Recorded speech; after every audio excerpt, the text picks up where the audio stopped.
तुम्हाला नोटीस जी आलेली आहे हां ती आबरू नुकसानीची आहे का? तुम्ही नोटीस वाचली आहे का? प्रेम ऑनर ऑफिस माझ्यावर ओरडतंय. काय या नोटीस मध्ये लिहिलेलं आहे? इंग्रजीत नोटीस वाचली आहे का तुम्ही आलेली? निलेश गायकवाड पळून गेला ही सत्य परिस्थिती. पासपोर्ट कोणी दिला, काय दिला, कुठल्या अधिकाऱ्याने दिला त्याची चौकशी झाली पाहिजे. आणि याच्या मागं पुणे शहरामध्ये जी गुन्हेगारी वाढली ती निलेश गायकवाड गुन्हेगारी काही एका दिवसात वाढली नाही, वर्षानुवर्ष तिथं चालू.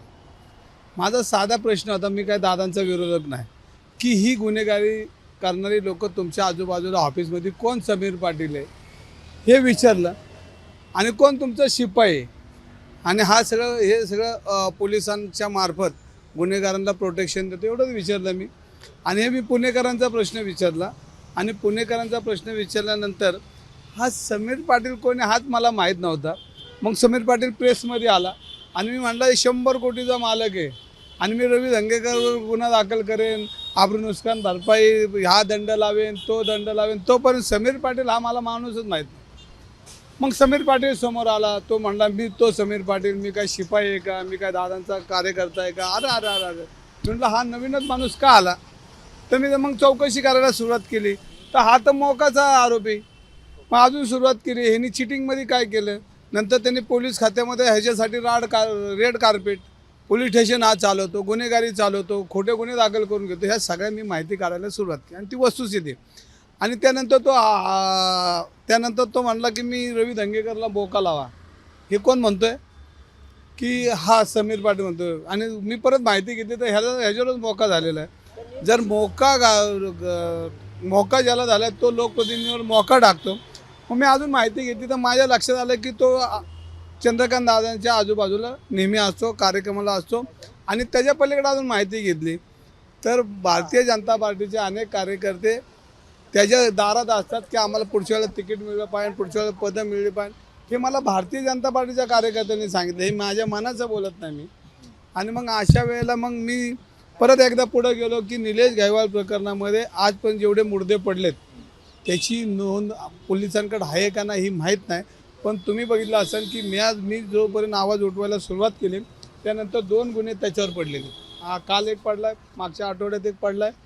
म्हणजे आता पुणेकर जे भयभीत होते, ज्यांच्यावर अन्याय झाला त्यांच्यावर त्यांची बाजू कोणीतरी घेतली पाहिजे. एक पुणेकर म्हणून मी बोलणार आणि बोलत राहणार.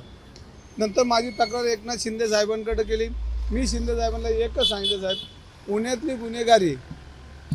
गुन्हेगारी जर थांबणार नसेल आणि मी एक कार्यकर्ता म्हणून, एक शिवसैनिक म्हणून जर बोलणार नसेल तर त्याचं मोठं पाप मला बसणार आहे. कारण शेवटी पुणेकरांबरोबर मी गेली 30-35 वर्ष काम करतोय. 5 वेळा नगरसेवक, आमदार, लोकसभा, हा सगळा कुटुंब म्हणून मी काम केलेलं. त्यामुळे मी जर नाही बोललो तर मला हे पुणेकर माफ करणार नाहीत. ज्या नोटीस पाठवली आहे, नोटीस वाचली का तुम्ही? कारण आबरू नुकसानीचाच दावा तुमच्यावर ठोकण्यात आला असल्याचं काल त्यांनी सांगितलं होतं. नोटीस तुम्ही वाचली का? ठोकणार आहे ते तुम्ही माफी मागा असं त्यांचं म्हणणं आहे.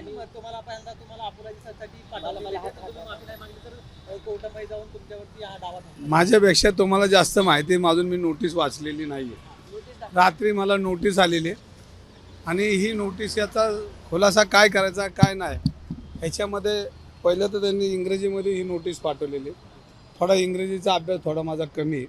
तर मी आता वकिलांकडे भेटेल. अनेक वकिलांनी मला सहकार्य करण्याची भूमिका केली. त्यात आसिम सरोदे असेल, त्यांचं मनापासून आभार मानणे. एक पुणेकर म्हणून ते माझ्या पाठीशी उभे राहिलेत. आणि अनेक वकील मला भेटले रात्री माझ्या ऑफिसच्या आजूबाजूला आणि ते म्हणले आम्ही तुमची केस ही पुणेकर म्हणून चालवणार आहे, रवी धंगेकर म्हणून चालवणार नाही तर पुणेकर म्हणून चालवणार आहे. जी काय मदत लागेल ते आम्ही तुम्हाला द्यायला तयार आहे. तुम्ही साधा 10 पैशाचा स्टॅम्प बी घेऊन येऊ नका, सगळा खर्च आम्ही करणार आहे. कारण पुणेकरांची बाजू कोणतरी मांडतं आहे हे आम्हाला लक्षात आले आणि आम्ही पुणेकर म्हणून तुमच्या बाजूने, तुमचा पक्ष कुठला आहे काय हे आम्हाला घेणं देणं नाही. आणि शिंदे साहेबांना अजूनही मला काय काय सांगायचं आहे, पण मला जास्त त्यांच्याशी चर्चा करताना आली की ह्यांनी पुणे शहरामध्ये केलेले हे 10%च बोलतो आहे, अजून 90% माझ्याकडे शिल्लक आहे. मी शिंदे साहेबांची परवानगी घेणार आहे आणि मग बोलणार आहे. पण ह्याचा आता मला जर आज मी रात्री विचार केला की खरा सल्ला मला इथं चंद्रकांत दादा देतील की काय करायचं पुढं. मी त्यांना तुमच्या माध्यमातून सल्ला विचारतो की दादा आता मी काय केलं पाहिजे. आता पुणे शहरात जर गुन्हेगारांना प्रतिष्ठा आली आणि तुमच्या मतदारसंघातले गुन्हेगार जर मला लिगली नोटीस पाठवत असेल तर मग ह्यांना प्रतिष्ठा म्हणजे राज शिष्टाचारपासनं तर त्यांना प्रतिष्ठा आली की या समाजामध्ये त्यांना प्रतिष्ठा आली आणि ते पोलीस चौकीपासून न्यायालयाची भाषा बोलायला लागले तर मला आता त्यांचा थोडा सल्ला घ्यावा लागेल. मी त्यांचा सल्ला कोणातरी मार्फत घेईल आणि या नोटीसला काय उत्तर द्यायचं हे दादांचं मार्गदर्शन घेऊन त्या वकिलाला मी उत्तर